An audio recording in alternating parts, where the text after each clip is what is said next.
আজকেই হাসিনার পাসপোর্টের মেয়াদ শেষ। ঢাকা চাইলেই হাসিনাকে হস্তান্তর করতে পারে দিল্লি। জানাবো, এখনও শেখ হাসিনা দিল্লিতেই থাকছেন। অবশেষে ঘুরতে দেখা গেল পার্কে মেয়ের সঙ্গে। জানাবো, কোটি টাকা চাঁদাবাজি, সাবেক সেনাপ্রধান আজিজ সহ 5 জনের নামে মামলা। আরও জানাবো, সেনাবাহিনীকে ম্যাজিস্ট্রেসি ক্ষমতা দেওয়ার মানেই অন্যরা কাজ করছে না, বলছেন মির্জা ফখরুল। এবং সর্বশেষ জানাবো, ঢেলে সাজানো হচ্ছে ময়মনসিংহ রেঞ্জ পুলিশ, 32 জন ওসিকে একযোগে বদলি। শুনছিলেন সংবাদ শিরোনাম, এবারে বিস্তারিত। তবে তার আগে অনুরোধ থাকবে আমাদের চ্যানেলটি সাবস্ক্রাইব করে পাশে থাকা বেল আইকনটি ক্লিক করুন। আজকেই হাসিনার পাসপোর্টের মেয়াদ শেষ। ঢাকা চাইলে হাসিনাকে হস্তান্তর করতে পারে দিল্লি। ব্যাপক গণবিক্ষোভের মুখে পদত্যাগ করে ভারতে আশ্রয় নিয়েছেন বাংলাদেশের সাবেক প্রধানমন্ত্রী শেখ হাসিনা। 1 মাসের বেশি সময় ধরে ভারতে অবস্থান করা সাবেক এই প্রধানমন্ত্রীকে দেশে ফিরিয়ে আনার দাবি এখন তুঙ্গে। বাংলাদেশের আন্তর্জাতিক অপরাধ ট্রাইব্যুনালের প্রধান প্রসিকিউটর শেখ হাসিনাকে বাংলাদেশে ফিরিয়ে আনার আইনি প্রক্রিয়া শুরু হয়েছে বলে জানানোর পর এই দাবিটি সুনির্দিষ্ট আইনি রূপ নিয়েছে। 2010 সালে শেখ হাসিনার নেতৃত্বাধীন তৎকালীন সরকার এই ট্রাইব্যুনাল প্রতিষ্ঠা করেছিল। শেখ হাসিনার বিরুদ্ধে আন্তর্জাতিক অপরাধ ট্রাইব্যুনালে গণহত্যা ও মানবতা বিরোধী অপরাধের অভিযোগ দায়ের করা হয়েছে। এছাড়াও হত্যা, নির্যাতন, নিপীড়ন থেকে শুরু করে গুম সহ বিভিন্ন ধরনের অভিযোগে সাবেক এই প্রধানমন্ত্রীর বিরুদ্ধে 1.5 শতাধিক মামলা হয়েছে। এমন পরিস্থিতিতে বাংলাদেশ যদি রাষ্ট্রীয়ভাবে শেখ হাসিনাকে হস্তান্তরের জন্য ভারতের কাছে অনুরোধ জানায়, তখন নয়াদিল্লির আইনি উপায় কি হবে? শেখ হাসিনাকে প্রত্যাপনের জন্য বাংলাদেশ 2013 সালের চুক্তির উপর নির্ভর করতে পারে। চুক্তির 1 নম্বর অনুচ্ছেদে বলা হয়েছে, বাংলাদেশ ও ভারত তাদের ভূখণ্ডে কেবল সেই ব্যক্তিদের প্রত্যাপন করতে বাধ্য যারা প্রত্যাপনযোগ্য অপরাধ আইনের আওতায় কমপক্ষে 1 বছরের কারাদণ্ডের মতো শাস্তিযোগ্য অপরাধ করার দায়ের দোষী সাব্যস্ত হয়েছেন। তবে এই অনুচ্ছেদ সেই ব্যক্তিদের ক্ষেত্রেও প্রযোজ্য হবে যাদের বিরুদ্ধে অপরাধের দায়ে অভিযোগ গঠন করা হয়েছে। বাংলাদেশের আদালতে এখনও দোষী প্রমাণিত না হলেও হাসিনাকে প্রত্যাপন করা যেতে পারে। ভারত থেকে প্রত্যাপনের প্রক্রিয়া শুরু করার জন্য তাকে এসব অপরাধে অভিযুক্ত করাই যথেষ্ট। দিন শেষে শেখ হাসিনাকে প্রত্যাপনের আহ্বান এখন আইনি বিষয়ের চেয়ে অনেকটা রাজনৈতিক হয়ে গেছে। তবে ভারত যে সিদ্ধান্তেই গ্রহণ করুক না কেন, তাদের রাজনৈতিক চাহিদা পূরণ এবং যে কোনো সিদ্ধান্তের ন্যায্যতার জন্য আন্তর্জাতিক আইনের ভাষাকে দক্ষতার সাথে ব্যবহার করা উচিত। মেয়ের সঙ্গে দিল্লিতে থাকছেন শেখ হাসিনা, ঘুরতে দেখা গেছে পার্কে। ছাত্র জনতার তুমুল বিক্ষোভের মুখে গত 5ই আগস্ট প্রধানমন্ত্রীর পদ থেকে ক্ষমতাচ্যুত হন শেখ হাসিনা। সেই দিনেই সামরিক হেলিকপ্টারে করে ভারতে পালাতে বাধ্য হন তিনি। এরপর থেকে ভারতেই অবস্থান করছেন সাবেক এই প্রধানমন্ত্রী। তবে ভারতের কোথায় অবস্থান করছেন শেখ হাসিনা, সেই সম্পর্কে এখনো পর্যন্ত নির্দিষ্ট কোনো তথ্য নেই। এছাড়া এ নিয়ে ভারত সরকারের পক্ষ থেকেও কিছু বলা হচ্ছে না। এমন পরিস্থিতিতে শেখ হাসিনার অবস্থান নিয়ে সংবাদ প্রকাশ করেছে ব্রিটিশ সংবাদ মাধ্যম ফিনান্সিয়াল টাইমস। সংবাদ মাধ্যমটির পক্ষ থেকে বলা হয়েছে, ভারতের রাজধানীর দিল্লিতে মেয়ের সঙ্গে থাকছেন শেখ হাসিনা। তাকে তার দলবল নিয়ে দিল্লির অন্যতম অভিজাত পার্ক লোদি গার্ডেনেও ঘুরতে দেখা গেছে।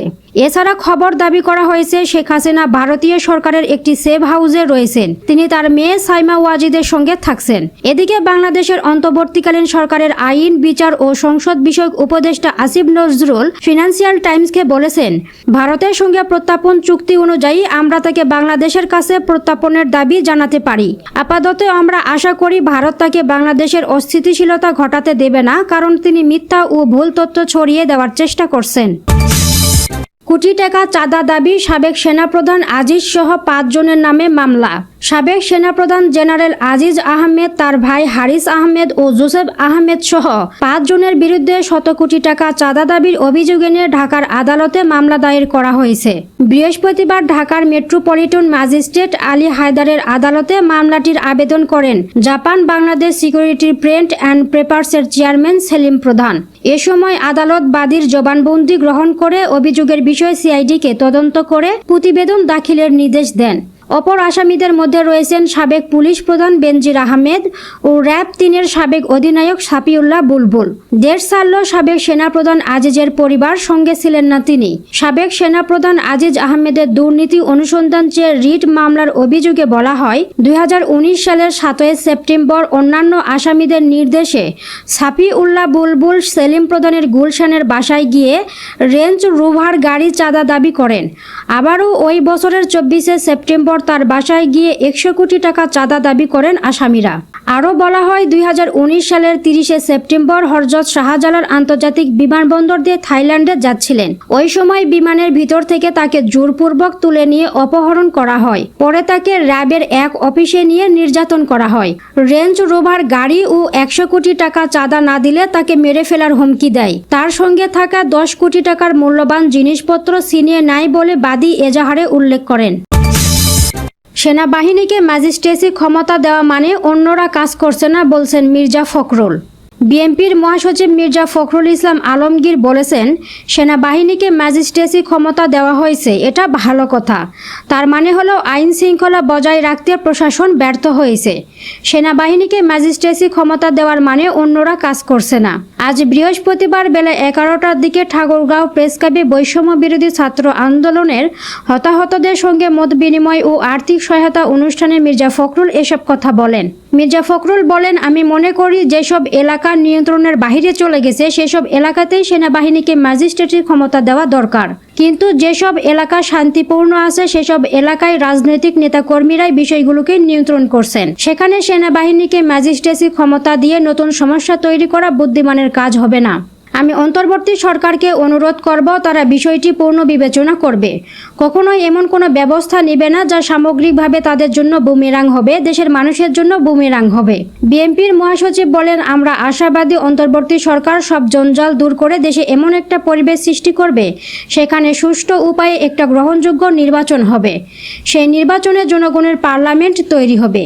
এই অন্তর্বর্তী সরকারকে আহ্বান জানাতে চাই আমরা যেন সত্যিকার অর্থে একটি গণতান্ত্রিক রাষ্ট্র দেখতে পাই।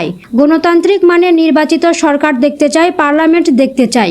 আমি জানি আমার কথাগুলো অনেকের মনোপ্রত নাও হতে পারে, কিন্তু সত্য উচ্চারণ করা আমার দায়িত্ব। সেই দায়িত্ব থেকে আমি এই কথাগুলো উচ্চারণ করছি। রাজনীতিবিদদের রাজনৈতিক কাজ করতে দেওয়া এটা সমস্যার একমাত্র সমাধান বলে তিনি মত দেন। তিনি আরও বলেন, হাসিনা সরকারের পতনের পর দেশে সবার সমর্থনে একটা অন্তর্বর্তীকালীন সরকার গঠন করা হয়েছে। তারা চেষ্টা করছেন অল্প সময়ের মধ্যে শেখ হাসিনা সরকারের অপরাধগুলোর বিচার করতে।